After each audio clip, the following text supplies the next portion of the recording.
കോഴിക്കോട് മയക്കുമരുന്ന് നൽകി വിദ്യാർത്ഥികളെ ലൈംഗികമായി പീഡിപ്പിച്ച പ്രതിപ്പിടിയിൽ. ഇടുക്കിയിൽ ക്യാൻസർ രോഗിയെ കെട്ടിയിട്ട് മോഷണം. തൃശൂരിൽ അമ്മയും മക്കളെയും കൊന്നത് കഴുത്തുഞെരിച്ച്. വിശദമായ വാർത്തകൾ നോക്കാം. കാക്കിയിലേക്ക് പ്രേക്ഷകർക്ക് സ്വാഗതം.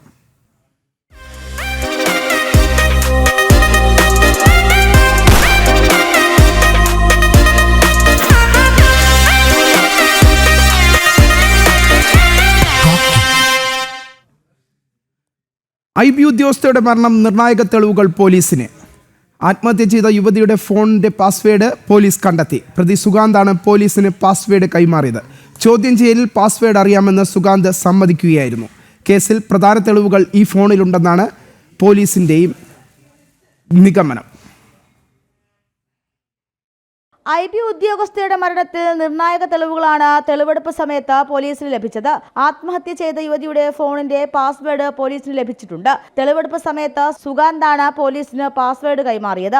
ചോദ്യം ചെയ്യലിൽ പാസ്വേഡ് അറിയാമെന്ന് സുഗാന്ത് സമ്മതിക്കുകയായിരുന്നു. കേസുമായി ബന്ധപ്പെട്ട നിർണായക വിവരങ്ങൾ പെൺകുട്ടിയുടെ ഫോണിൽ ഉണ്ടെന്നാണ് പോലീസിൽ നിന്ന് ലഭിക്കുന്ന വിവരം. കഴിഞ്ഞ ദിവസമാണ് 2 ദിവസത്തെ കസ്റ്റഡിക്ക് സുഗാന്തിനെ പേട്ട പോലീസിന് വിട്ടു നൽകിയത്. പ്രതിയും പെൺകുട്ടിയും ഒരുമിച്ച് താമസിച്ച കൊച്ചിയിലെ ഫ്ളാറ്റിൽ സുഗാന്തിനെ എത്തിച്ച് തെളിവെടുപ്പ് നടത്തിയിരുന്നു. ഇതിൽ നിന്നും കൂടുതൽ തെളിവുകൾ പോലീസിന് ലഭിച്ചിട്ടുണ്ട്. ഡിജിറ്റൽ രേഖകൾ പരിശോധിച്ച് കേസുമായി മുന്നോട്ട് പോകാനാണ് പോലീസ് തീരുമാനം. സുഗാന്ത് പെൺകുട്ടിയെ ശാരീരികമായും സാമ്പത്തികമായും ചൂഷണം ചെയ്തിരുന്നുവെന്ന് പോലീസ് കണ്ടെത്തി. ബാങ്കുമായി ബന്ധപ്പെട്ട ഡിജിറ്റൽ രേഖകൾ കേന്ദ്രീകരിച്ചും അന്വേഷണം നടക്കുന്നുണ്ട്. 10 വർഷം വരെ ശിക്ഷ ലഭിക്കാവുന്ന കുറ്റമാണ് പ്രതിക്ക് നേരെ ചുമത്തിയിട്ടുള്ളത്. സുഗാന്തിനെ ജുഡീഷ്യൽ കസ്റ്റഡിയിൽ വിട്ടു. ജനം, തിരുവനന്തപുരം. ഇടുക്കി അടിമാലിയിൽ ക്യാൻസർ രോഗിയായ സ്ത്രീയെ കട്ടിലിൽ കെട്ടിയിട്ട് വായിൽ തുണി തിരുകി പണം അപഹരിച്ചു. അടിമാലി വിവേകാനന്ദ നഗർ സ്വദേശി കളരിക്കൽ ഉഷ സന്തോഷിനെയാണ് കെട്ടിയിട്ട് പണം അപഹരിച്ചത്. അടിമാലി പോലീസ് അന്വേഷണം ഊർജിതമാക്കി. പ്രതിയെ കണ്ടെത്താൻ കഴിഞ്ഞിട്ടില്ല. ഇന്ന് രാവിലെയാണ് മനുഷ്യ മനസാക്ഷിയെ ഞെട്ടിക്കുന്ന മോഷണം നടന്നത്. ക്യാൻസർ രോഗബാധിതയായ ഉഷ കീമോതെറാപ്പിക്ക് ശേഷം ഇന്നലെയാണ് വീട്ടിലെത്തിയത്. രാവിലെ 7 മണിയോടെ മകളും ഭർത്താവും പുറത്തുപോയി. ഈ സമയം ക്ഷീണത്താൽ ഉറങ്ങുകയായിരുന്നു ഉഷ. ഈ തക്കം നോക്കിയാണ് മോഷ്ടാവ് വീടിനുള്ളിൽ കടന്നത്. ഉഷയുടെ കൈകാലുകൾ കട്ടിലിൽ ബന്ധിച്ച ശേഷം വായ്ക്കുള്ളിൽ തുണി തിരുകി. തുടർന്ന് അലമാരയിൽ സൂക്ഷിച്ചിരുന്ന 16,000 രൂപ മോഷ്ടാവ് കവർന്നു. ഏറെ സമയമായി വീടിനുള്ളിൽ നിന്ന് പുറത്തേക്ക് ഉഷയെ കാണാതെ വന്നതോടെ പ്രദേശവാസികൾ വീടിനുള്ളിൽ പരിശോധന നടത്തിയപ്പോഴാണ് കൈകാലുകൾ ബന്ധിക്കപ്പെട്ട നിലയിൽ ഇവരെ കണ്ടത്. പിന്നാലെ ഇവർ പോലീസിൽ പരാതി നൽകുകയായിരുന്നു. 6 വർഷത്തോളമായി ക്യാൻസർ രോഗബാധയെ തുടർന്ന് ചികിത്സയിലാണ് ഉഷ. സാമ്പത്തികമായി പിന്നോക്കം നിൽക്കുന്ന കുടുംബത്തിന് അടിമാലിയിലെ സുമനസുകൾ ചേർന്നാണ് ചികിത്സയ്ക്കാവശ്യമായ ചെറിയ തുകകൾ പിരിച്ചു നൽകുന്നത്. ചികിത്സയ്ക്കായി ഇത്തരത്തിൽ സൂക്ഷിച്ചിരുന്ന പണമാണ് മോഷ്ടാവ് അപഹരിച്ചു കൊണ്ടുപോയത്. മോഷ്ടാവിനായി തിരച്ചിൽ വ്യാപകമാക്കിയതായി അടിമാലി പോലീസ് പറഞ്ഞു. ജനം, ഇടുക്കി. തൃശൂർ പടിയൂരിൽ അമ്മയും മകളെയും കൊന്നത് കഴുത്തുഞെരിച്ച്. പോലീസിന്റെ പ്രാഥമിക നിഗമനം. രേഖയുടെയും അമ്മ മണിയുടെയും പോസ്റ്റ്മോർട്ടം പൂർത്തിയായി. പ്രതി പ്രേംകുമാറിനായി പോലീസ് തിരച്ചിൽ ഊർജിതമാക്കി. വിവരങ്ങളുമായി സാനു കെ സജീവ് തൃശൂരിൽ നിന്ന് ചേരുകയാണ്. സാനു, എപ്പോഴായിരുന്നു ഈ സംഭവം?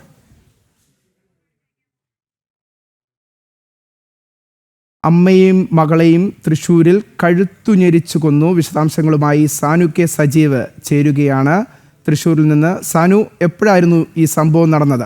എന്താണ് വിശദാംശങ്ങൾ?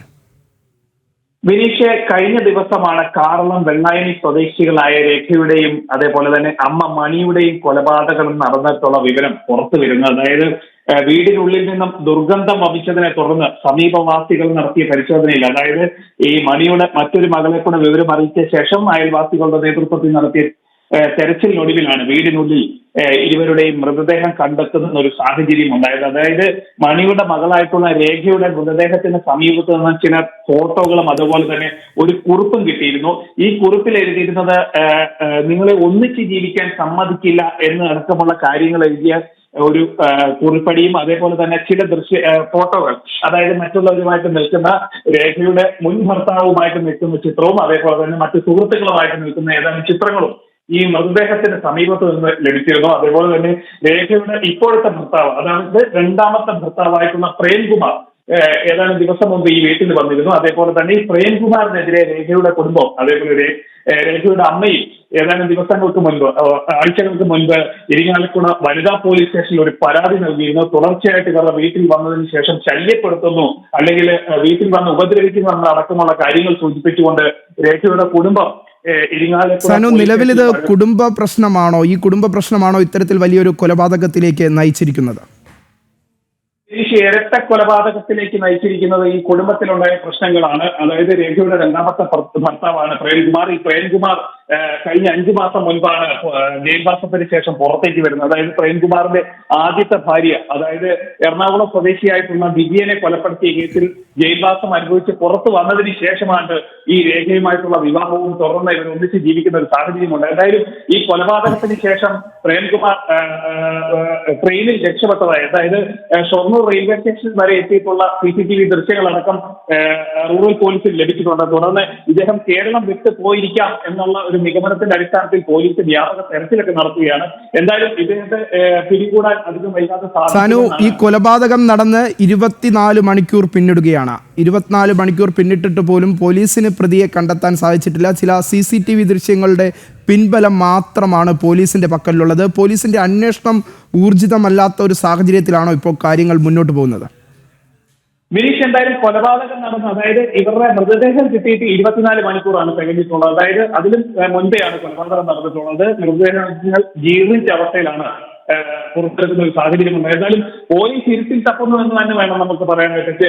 ചില തെളിവുകൾ, അതായത് ഈ CCTV ദൃശ്യങ്ങൾ അല്ലാതെ മറ്റൊരു തെളിവുകളും പോലീസിന് ഇതുവരെ ലഭിച്ചിട്ടില്ല. അതേപോലെ തന്നെ ഇദ്ദേഹം ഫോൺ ഉപേക്ഷിച്ച് പോയി എന്നുള്ളൊരു മറുപടിയാണ് ജില്ലാ പോലീസ് മേധാവിനെ അടക്കം നമ്മൾ ബന്ധപ്പെടുമ്പോഴേക്കും നമുക്ക് ലഭിക്കുന്നത്. അതായത് പ്രതിയിലേക്ക് എത്താൻ പോലീസിന് സാധിക്കുന്നില്ല, പോലീസ് ഇരുട്ടിൽ തപ്പുന്നു എന്ന് തന്നെ വേണം പറയാൻ. എന്തായാലും അന്വേഷണം വിപുലീകരിക്കുകയാണ്, വ്യാപിപ്പിക്കുകയാണ്. മറ്റ് സംസ്ഥാനങ്ങൾ കേന്ദ്രീകരിച്ച് പ്രതി രക്ഷപ്പെടാനുള്ള പഴുതുകൾ ഉള്ള പ്രദേശങ്ങൾ അടക്കം കേന്ദ്രീകരിച്ച് പോലീസിന്റെ അന്വേഷണം പോകുന്നുണ്ട്. അതേപോലെ തന്നെ കോട്ടയം ചിങ്ങവനം പോലീസ് സ്റ്റേഷനിലും, അതായത് പ്രതിയുടെ താമസിക്കുന്ന ചിങ്ങവനത്തടക്കം, കോട്ടയം ചിങ്ങവനത്തടക്കം ഉള്ള പോലീസ് സ്റ്റേഷനിൽ ഇതുമായി ബന്ധപ്പെട്ടുള്ള വിവരങ്ങൾ നൽകിയിട്ടുണ്ട്. അതേപോലെ തന്നെ ലുക്ക് ഔട്ട് നോട്ടീസ്, അതായത് പ്രതിയുടെ ദൃശ്യങ്ങൾ വെച്ചിട്ടുള്ള ലുക്ക് ഔട്ട് നോട്ടീസും അതേപോലെ തന്നെ ഈ CCTV ദൃശ്യങ്ങൾ അടക്കം സമൂഹ മാധ്യമങ്ങളിലടക്കം പോലീസ് പ്രചരിപ്പിച്ചുകൊണ്ടുള്ള ഒരു തെരച്ചിലാണ് നടത്തുന്നത്. എന്തായാലും ഇതിൽ നിന്ന് നമുക്ക് ഒരു കാര്യം സൂചിപ്പിക്കാനുള്ളത്, അതായത് പ്രതി കേരളം വിട്ടിരിക്കാനുള്ള സാധ്യതയിലേക്കാണ് പോലീസ് എത്തുന്നത്.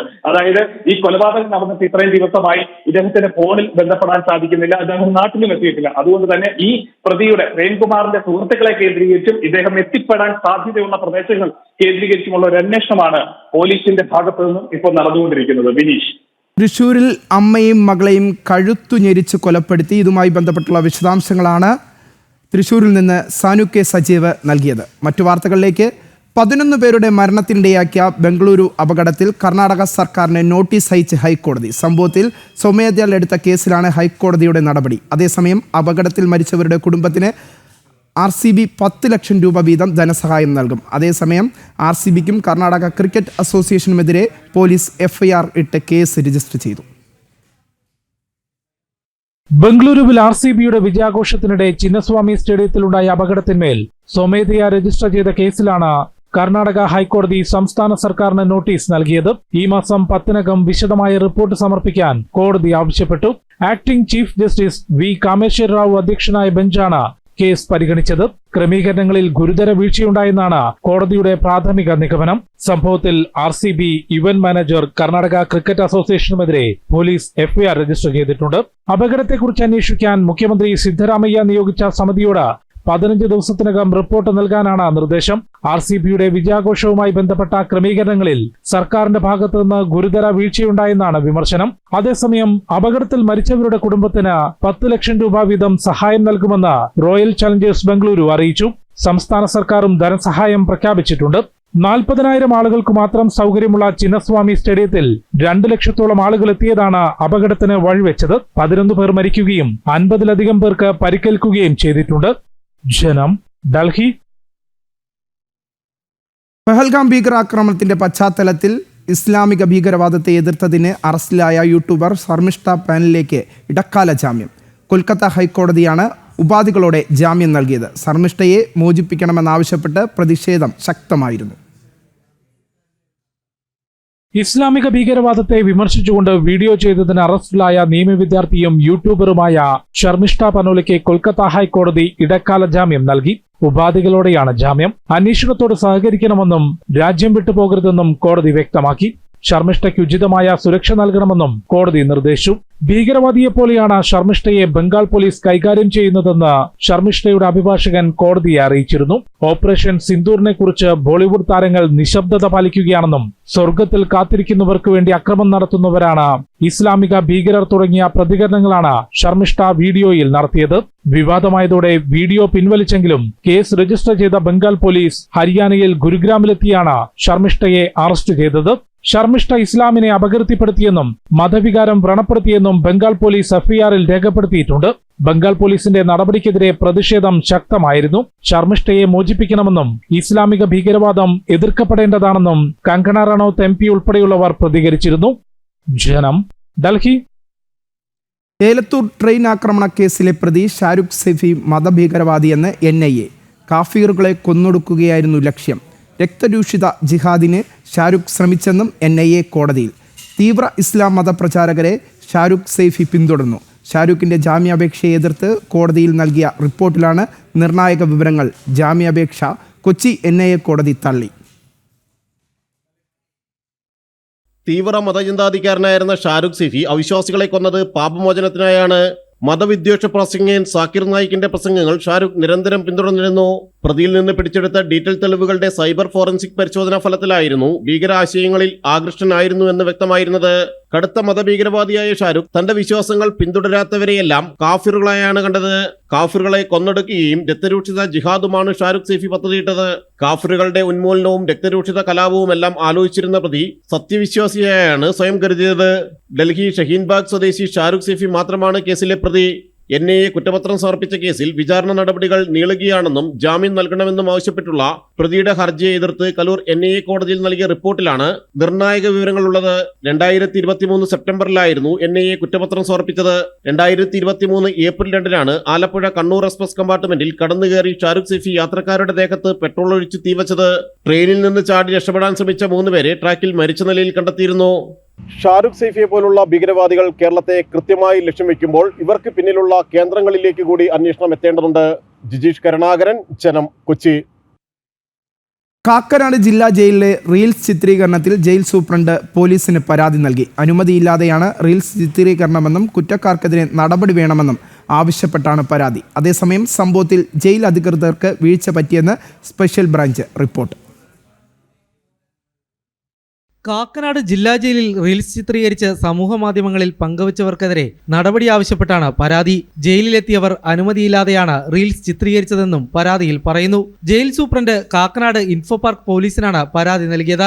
അതേസമയം സംഭവത്തിൽ ജയിൽ അധികൃതർക്ക് വീഴ്ച പറ്റിയതായി സ്പെഷ്യൽ ബ്രാഞ്ച് റിപ്പോർട്ട് നൽകി. സന്ദർശകരുടെ പേര് മാത്രമാണ് രജിസ്റ്ററിൽ രേഖപ്പെടുത്തിയത്. മേൽവിലാസം എഴുതിയിട്ടില്ല.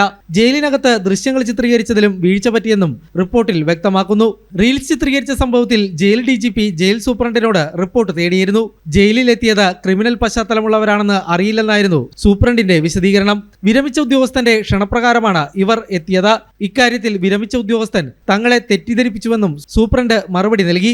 ജയിലിലെ വെൽഫെയർ ഓഫീസറായിരുന്ന തോമസിന്റെ വിരമിക്കൽ ചടങ്ങിലാണ് ക്രിമിനൽ പശ്ചാത്തലമുള്ളവർ പങ്കെടുത്തത്. ഇവിടെ നിന്നും ഭക്ഷണം കഴിച്ചു മടങ്ങിയവർ റീൽസും ചിത്രീകരിക്കുകയായിരുന്നു. മെയ് 31-നായിരുന്നു വിരമിക്കൽ ചടങ്ങ്. ജനം, കൊച്ചി. മഞ്ഞുമൽ ബോയ്സ് സിനിമയുമായി ബന്ധപ്പെട്ട സാമ്പത്തിക തട്ടിപ്പ് കേസിൽ നടൻ സൗബിൻ ഷാഹിറിന് പോലീസ് നോട്ടീസ്. 14 ദിവസത്തിനകം ഹാജരാകണമെന്നാവശ്യപ്പെട്ടാണ് മരട് പോലീസ് നോട്ടീസ് അയച്ചത്. നിർമ്മാതാക്കളായ ബാബു ഷാഹിർ, ഷോൺ ആന്റണി എന്നിവർക്കും നോട്ടീസുണ്ട്. കേസിൽ അന്വേഷണം തുടരണമെന്ന് ഹൈക്കോടതി ഉത്തരവിട്ടിരുന്നു. മഞ്ഞുമ്മൽ ബോയ്സ് സിനിമാ നിർമ്മാണത്തിന് പണം മുടക്കിയ അരൂർ സ്വദേശി Siraj Valiyathara Ernakulam judicial first class magistrate കോടതിയിൽ നൽകിയ പരാതിയുടെ തുടർച്ചയായിട്ടായിരുന്നു പോലീസ് കേസ് രജിസ്റ്റർ ചെയ്തിരുന്നത്. 2022 നവംബറിലുണ്ടാക്കിയ കരാർ അനുസരിച്ച് ലാഭവിഹിതം നൽകാമെന്ന വാഗ്ദാനത്തിൽ 7 കോടി നൽകിയെന്നും സിനിമ വൻ സാമ്പത്തിക ലാഭം നേടിയിട്ടും ലാഭവിഹിതം നൽകാതെ വഞ്ചിച്ചെന്നുമായിരുന്നു പരാതി. ലാഭത്തിന്റെ 40% വിഹിതമാണ് നൽകാമെന്ന് പറഞ്ഞത്. നിർമ്മാതാക്കളായ പറവ ഫിലിംസ് മഞ്ഞുമൽ ബോയ്സ് നിർമ്മാണത്തിന് പണമൊന്നും മുടക്കിയിരുന്നില്ലെന്നും പരാതിയിലുണ്ടായിരുന്നു. സിനിമയ്ക്കായി നൽകേണ്ട പണം സിറാജ് കൃത്യമായി നൽകിയിരുന്നില്ലെന്നും ഷൂട്ടിംഗ് ഷെഡ്യൂൾ മുടങ്ങി നഷ്ടമുണ്ടായെന്നുമായിരുന്നു നിർമ്മാതാക്കളുടെ വാദം. കേസിൽ സൗബിനടക്കമുള്ളവർ ഹൈക്കോടതിയിൽ നിന്ന് ജാമ്യമെടുത്തിരുന്നു. എന്നാൽ അന്വേഷണം തുടരാമെന്നും കോടതി വ്യക്തമാക്കിയിരുന്നു. ജനം, കൊച്ചി. സൗത്ത് ഡൽഹിയിലെ സാകേത് കോടതി വളപ്പിലെ ലോക്കപ്പിൽ വിചാരണ തടവുകാരന് കൊല്ലപ്പെട്ടു. 24-കാരനായ അമൻ എന്നയാളാണ് കൊല്ലപ്പെട്ടത്. അമനൊപ്പം ലോക്കപ്പിലുണ്ടായിരുന്ന 2 തടവുകാരാണ് കൊലപാതകത്തിന് പിന്നിലെന്ന് പോലീസ് പറഞ്ഞു. വ്യക്തിവൈരാഗ്യമാണ് കൊലപാതകത്തിന് പിന്നിലെന്നും പോലീസിന്റെ പ്രാഥമിക നിഗമനം.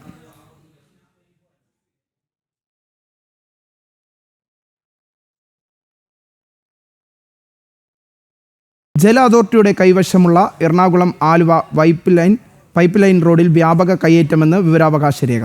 കയ്യേറ്റം ഒഴിപ്പിക്കാൻ നടപടിയെടുക്കേണ്ട ജല അതോറിറ്റി വേണ്ട നടപടി എടുക്കുന്നില്ലെന്നും ആരോപണം. കൊച്ചി നഗരത്തിലേക്കുള്ള കുടിവെള്ള പൈപ്പിന്റെ സംരക്ഷണത്തിൽ ഹൈക്കോടതി വിധി നിലനിൽക്കെയാണ് ഈ അനാസ്ഥ. കൊച്ചി കോർപ്പറേഷന് പുറമെ 5 നഗരസഭാ പരിധിയിലും 15 പഞ്ചായത്തുകളുടെ പരിധിയിലേക്കുമുള്ള വെള്ളം ലഭ്യമാക്കുന്ന പടുകൂറ്റൻ പൈപ്പ് ലൈനുകളുടെ സംരക്ഷണത്തിനാണ് ജല അതോറിറ്റിയും ജില്ലാ ഭരണകൂടവുമടക്കം വീഴ്ച വരുത്തുന്നതായി ആരോപണം ഉയരുന്നത്. ആലുവയിലെ ജലശുദ്ധീകരണ പ്ലാന്റിൽ നിന്നും ശുദ്ധീകരിച്ച വെള്ളം തമ്മനം ബൂസ്റ്റർ പ്ലാന്റിലേക്ക് എത്തിക്കുന്ന പൈപ്പ് ലൈനുകൾക്ക് 50 വർഷത്തിലേറെ പഴക്കമുണ്ട്. ഈ പൈപ്പ് ലൈനുകൾ കടന്നുപോകുന്ന ഭൂമിയിലാണ് അനധികൃത കയ്യേറ്റമുള്ളത്. ജല അതോറിറ്റിയുടെ ഉടമസ്ഥതയിലുള്ള ഈ ഭൂമി കയ്യേറ്റം ഒഴിപ്പിക്കാൻ ഹൈക്കോടതി നിർദ്ദേശം നൽകിയിട്ടും അതോറിറ്റിക്ക് ഇതുവരെ അതിന് സാധിച്ചിട്ടില്ല. ഭൂമി കയ്യേറി പുതിയ കച്ചവട സ്ഥാപനങ്ങൾ സ്ഥാപിക്കുന്നത് ഇപ്പോഴും തുടരുകയാണ്. ഭൂമിയുടെ അടിയിൽ കൂടിയിട്ടുള്ള വാട്ടർ അതോറിറ്റി ഈ വലിയ പൈപ്പുകൾക്ക് എന്തെങ്കിലും ക്ഷതം സംഭവിച്ചാൽ ഈ സമീപ പ്രദേശത്തുള്ള കൊച്ചി കോർപ്പറേഷനിൽ 15 ലക്ഷത്തോളം പേർക്ക് കുടിവെള്ളം എത്തിക്കുന്നത് മുടങ്ങുക മാത്രമല്ല വ്യാപകമായ നാശനഷ്ടം സംഭവിക്കുകയും ചെയ്യും. അപ്പോൾ ഇതില്ലാതിരിക്കണമെങ്കിൽ ഇതിന് ചുറ്റുമായി റോഡിലുള്ള കയ്യേറ്റങ്ങൾ ഒഴിപ്പിച്ചുകൊണ്ട് വാട്ടർ അതോറിറ്റിയുടെ കൈവേലികളെല്ലാം കൃത്യമായിട്ട് നിർമ്മിക്കുകയും കൂടി ചെയ്തില്ലെങ്കിൽ എന്തെങ്കിലും ഒരു സുപ്രഭാതത്തിൽ ഈ ഭാരവാഹനങ്ങളൊക്കെ പോയും അതോടൊപ്പം റോഡിനുണ്ടാകുന്ന ക്ഷതം മൂലം ഈ പൈപ്പുകളൊക്കെ പൊട്ടുകയാണെങ്കിൽ വലിയൊരു ദുരന്തം തന്നെ ഈ ആലുവ, കളമശ്ശേരി, തൃക്കാക്കര, കൊച്ചിൻ കോർപ്പറേഷനും സമീപ പഞ്ചായത്തുകളിലും ഈ പൈപ്പിന്റെ ബലക്ഷയം മൂലം ഉണ്ടാകാൻ സാധ്യതയുണ്ട്. പൈപ്പ് ലൈൻ റോഡിലൂടെ ഭാരവാഹനങ്ങൾ കടത്തിവിടരുതെന്നും അതിനായി ക്രോസ് ബാരിക്കേഡ് സ്ഥാപിക്കണമെന്നും മുന്നറിയിപ്പ് ബോർഡുകൾ പ്രദർശിപ്പിക്കണമെന്നുമായിരുന്നു ഹൈക്കോടതിയുടെ ഉത്തരവ്. എന്നാൽ ഇവ സ്ഥാപിക്കുന്നത് ആംബുലൻസിനും സ്കൂൾ ബസിനും കടന്നുപോകാൻ തടസ്സമാകുമെന്ന് പറഞ്ഞ് കളമശ്ശേരി നഗരസഭയും ഇത് എതിർത്തു. കയ്യേറ്റം ഒഴിപ്പിക്കാനുള്ള ഹൈക്കോടതി വിധി നടപ്പാക്കാനെത്തിയ ഉദ്യോഗസ്ഥരെ നാട്ടുകാർ തടഞ്ഞു എന്നാണ് ജല അതോറിറ്റിയുടെ ഭാഷ്യം. കഴിഞ്ഞ വർഷം മാത്രം കയ്യേറ്റക്കാരായ 88 പേർക്ക് നോട്ടീസ് നൽകിയിരുന്നതുമാണ്. ഇതുമായി ബന്ധപ്പെട്ട് കഴിഞ്ഞ വർഷം തന്നെ ജില്ലാ കളക്ടർക്ക് കത്ത് നൽകിയെങ്കിലും ഒരു നടപടിയും ഉണ്ടായിട്ടില്ല. കയ്യേറ്റം ഒഴിപ്പിച്ച് പൈപ്പ് ലൈനുകൾക്ക് സംരക്ഷണം നൽകിയില്ലെങ്കിൽ വലിയ ദുരന്തത്തിനാണ് കൊച്ചി സാക്ഷ്യം വഹിക്കേണ്ടി വരിക. ജനം, കൊച്ചി. കണ്ണൂർ സർവകലാശാലയിൽ നടക്കുന്ന പരിപാടിയിൽ ദേശവിരുദ്ധമായി ഒന്നുമില്ലെന്ന് ഉറപ്പുവരുത്താനുള്ള ഉത്തരവ് പിൻവലിച്ചു. സിൻഡിക്കേറ്റ് സമിതിയാണ് ഉത്തരവ് പിൻവലിച്ചത്. അതേസമയം ഉത്തരവ് പിൻവലിച്ചതിനെതിരെ BJP രംഗത്തെത്തി. ദേശവിരുദ്ധ പ്രവർത്തനം നടത്താൻ വേണ്ടിയാണോ SFI സമരം ചെയ്ത് ഉത്തരവ് മാറ്റിയതെന്ന ആരോപണമാണ് ഉയരുന്നത്. കണ്ണൂർ സർവകലാശാലയിൽ നടക്കുന്ന പരിപാടികളിൽ ദേശവിരുദ്ധമായി ഒന്നുമില്ലെന്ന് ഉറപ്പുവരുത്താനാണ് വൈസ് ചാൻസലർ ഡോക്ടർ KK സാജുവിന്റെ നിർദ്ദേശപ്രകാരം രജിസ്ട്രാർ 7-അംഗ സമിതി രൂപീകരിച്ച് ഉത്തരവിറക്കിയത്. ദേശസ്നേഹികളായ ആളുകളെ സംബന്ധിച്ച് സന്തോഷം നൽകുന്ന ഉത്തരവായിരുന്നു VC-യുടേത്. എന്നാൽ ഉത്തരവ് വന്നതിന് പിന്നാലെ പ്രതിഷേധവുമായി SFI രംഗത്തെത്തി. സർവകലാശാലയിലേക്ക് മാർച്ച് നടത്തുകയും അവിടെ SFI പ്രവർത്തകർ അക്രമം അഴിച്ചുവിടുകയും ചെയ്തു. ഇതിനിടെ സിൻഡിക്കേറ്റ് സമിതി ഉത്തരവ് പിൻവലിച്ചു. അതേസമയം സതുദ്ദേശപരമായി പുറത്തിറക്കിയ ഉത്തരവിന്റെ പേരിൽ രാഷ്ട്രീയം കളിച്ച SFIക്കെതിരെ രൂക്ഷ വിമർശനവുമായി BJP നേതൃത്വം രംഗത്തെത്തി. SFI ദേശവിരുദ്ധതയെ പിന്തുണയ്ക്കുകയാണോ എന്ന ചോദ്യമാണ് BJP ഉന്നയിച്ചത്. ഇത്തരം ഒരു ഉത്തരവ് വന്നാൽ SFIക്ക് എന്താ പ്രയാസം? ഇതിനർത്ഥം SFI ദേശവിരുദ്ധമായ പ്രവർത്തനം നടത്തുന്നുണ്ടോ എന്ന് ഞങ്ങൾ സംശയിക്കുന്നു. ആ ദേശവിരുദ്ധമായ പ്രവർത്തനം നടത്താൻ കണ്ണൂർ സർവകലാശാലയ്ക്ക് അവർക്ക് ഒരു താവളമായി മാറ്റാൻ അവർ ശ്രമിക്കുന്നുണ്ടോ എന്ന് ഞങ്ങൾ സംശയിക്കുന്നു. ഈ സമരത്തിൻ്റെ പിറകിൽ ദേശവിരുദ്ധമായ പ്രവർത്തനം കഴിഞ്ഞ 25 വർഷമായി കണ്ണൂർ സർവകലാശാല തകർത്ത് നടക്കുന്നില്ല എന്ന് SFIയുടെ നേതാവ് പ്രഖ്യാപിക്കുമ്പോൾ എന്തിനു വേണ്ടിയാണ് ഇങ്ങനെ ഒരു ഉത്തരവ് വന്നതിനെതിരായിട്ട് അവർ സമരം ചെയ്തത്? രാജ്യത്തെ വിവിധ സർവകലാശാലകളിൽ ദേശവിരുദ്ധ പ്രവർത്തനങ്ങൾ നടക്കുന്നുണ്ട് എന്ന വിവരങ്ങളുടെ അടിസ്ഥാനത്തിലാണ് കണ്ണൂർ സർവകലാശാല നിരീക്ഷണ സമിതിയെ ഏർപ്പെടുത്തിയത് എന്നാണ് വിവരം. അതേസമയം ഉത്തരവിനെതിരെ SFIയുടെ രംഗപ്രവേശം സംശയങ്ങൾക്കും ഇടയാക്കിയിട്ടുണ്ട്. ജനം, കണ്ണൂർ. തിരുവിതാംകൂർ ദേവസ്വം ക്ഷേത്രങ്ങളിലെ സ്വർണം റിസർവ് ബാങ്കിന്റെ സ്വർണ്ണ നിക്ഷേപ പദ്ധതിയിലേക്ക് മാറ്റുന്നതിൽ എതിർപ്പുമായി ക്ഷേത്ര സംരക്ഷണ സമിതി. ഹൈക്കോടതി ദേവസ്വം ബെഞ്ച് ഭക്തരുടെ ഭാഗം വേണ്ട രീതിയിൽ മനസ്സിലാക്കിയിട്ടില്ലെന്ന് സമിതി. മൈനറായ ദേവന്റെ ആഭരണം ഉരുക്കാനും റിസർവ് ബാങ്കിലേക്ക് മാറ്റാനും ദേവസ്വം ബോർഡിന് അധികാരമില്ല. ഒരേ ക്ഷേത്രത്തിൻ്റെയും തിരുവാഭരണം കൂട്ടുസ്വത്തായി നിക്ഷേപിക്കാനുള്ള നീക്കം ആസൂത്രിതമായ ഗൂഢാലോചനയാണ്. നീക്കത്തിൽ നിന്ന് പിന്മാറിയില്ലെങ്കിൽ പ്രക്ഷോഭമെന്നും ക്ഷേത്ര സംരക്ഷണ സമിതി മുന്നറിയിപ്പ് നൽകി. തിരുവിതാംകൂർ ദേവസ്വം ബോർഡിന്റെ കീഴിലുള്ള വിവിധ ക്ഷേത്രങ്ങളിലെ 535 കിലോഗ്രാം സ്വർണ്ണ നിക്ഷേപ പദ്ധതിയിലേക്ക് മാറ്റാനുള്ള തീരുമാനത്തിനെതിരെയാണ് കേരള ക്ഷേത്ര സംരക്ഷണ സമിതി രംഗത്ത് വന്നിരിക്കുന്നത്. ക്ഷേത്രങ്ങളിലെ സ്വർണം ദേവസ്വം ബോർഡിന്റെയോ സർക്കാരിന്റെയോ പൊതുസ്വത്തല്ല. ഓരോ ഭക്തനും വിശ്വാസമനുസരിച്ച് ഓരോ ക്ഷേത്രത്തിലും ദേവതാ സങ്കല്പത്തിന് കാണിക്കയായി സമർപ്പിക്കുന്ന തിരുഭാവരണങ്ങളാണ്. നിയമദൃഷ്ടിയിൽ മൈനറായ ദേവന്റെ ആഭരണം ഉരുക്കാനും കൈക്കലാക്കാനും സ്വർണ്ണ നിക്ഷേപ പദ്ധതിയിൽ നിക്ഷേപിക്കാനും ദേവസ്വം ബോർഡിന് അധികാരമില്ല. ഓരോ ക്ഷേത്രത്തിന്റെയും തിരുഭാവരണം കൂട്ടുസ്വത്താക്കി നിക്ഷേപിക്കാനുള്ള നീക്കം ആസൂത്രിത ഗൂഢാലോചനയാണെന്നും ക്ഷേത്ര സംരക്ഷണ സമിതി ആരോപിക്കുന്നു. ഈ നീക്കത്തിന് അനുകൂല നിലപാട് സ്വീകരിച്ച ഹൈക്കോടതിയിലെ ദേവസ്വം ബെഞ്ച് ഭക്തരുടെ ഭാഗം വേണ്ട രീതിയിൽ മനസ്സിലാക്കിയിട്ടില്ലെന്നാണ് സമിതിയുടെ നിലപാട്. നേരത്തെ ദേവസ്വം ബോർഡ് നടത്തിയ സ്വർണ്ണ നിക്ഷേപം കാരണം പൗരാണിക മൂല്യമുള്ള വസ്തുക്കൾ നഷ്ടമായ സാഹചര്യവും സമിതി ഓർമ്മപ്പെടുത്തുന്നു. നീക്കത്തിൽ നിന്ന് പിന്മാറിയില്ലെങ്കിൽ ക്ഷേത്ര സംരക്ഷണ സമിതി പ്രക്ഷോഭത്തിലേക്ക് നീങ്ങുമെന്നും മുന്നറിയിപ്പുണ്ട്. ജനം, തിരുവനന്തപുരം. ഛത്തീസ്ഗഡിലെ ബീജാപൂരിൽ മാവോയിസ്റ്റ് ഭീകരനെ വധിച്ച് സുരക്ഷാസേന. മാവോയിസ്റ്റ് ശക്തി കേന്ദ്രമായി അറിയപ്പെടുന്ന ഇന്ദ്രാവതി ദേശീയോദ്യാനത്തിലുണ്ടായ ഏറ്റുമുട്ടലിൽ മാവോയിസ്റ്റ് ഭീകരൻ സുധാകറാണ് കൊല്ലപ്പെട്ടത്. മേഖലയിൽ മാവോയിസ്റ്റ് സാന്നിധ്യം കണ്ടെത്തിയതിനെ തുടർന്ന് പരിശോധന നടത്തിയതിന് ഏറ്റുമുട്ടലും ഉണ്ടാവുകയായിരുന്നു. പ്രദേശത്ത് മറ്റു മാവോയിസ്റ്റുകൾക്കായുള്ള തിരച്ചിൽ ഊർജിതമാക്കിയതായും സുരക്ഷാസേന അറിയിച്ചു. തലയ്ക്ക് 50 ലക്ഷം വിലയിട്ട ഭീകരനാണ് സുധാകർ.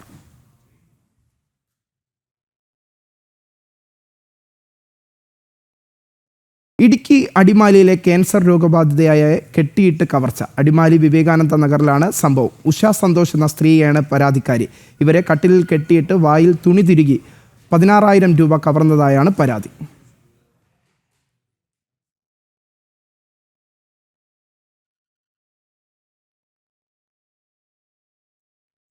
കുറ്റകൃത്യങ്ങളുടെ സമഗ്ര വാർത്തകളുമായി കാക്കി നാളെ ഇതേ സമയം. Signing off, V Vineesh.